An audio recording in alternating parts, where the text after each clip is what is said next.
Hey everyone, welcome back to Solving Factory. Today I'll be guiding you on downloading and installing Dota 2 on your computer. It's quick and straightforward, taking just a few moments. So let's get started.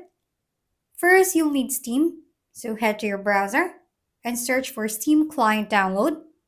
If you don't have an account, go ahead and create one.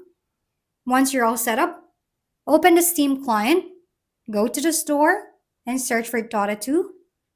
Click on the game and hit play game. Now wait for it to load and then click download to install it. You can even create shortcuts and customize settings. Once it's downloaded, you're ready to play.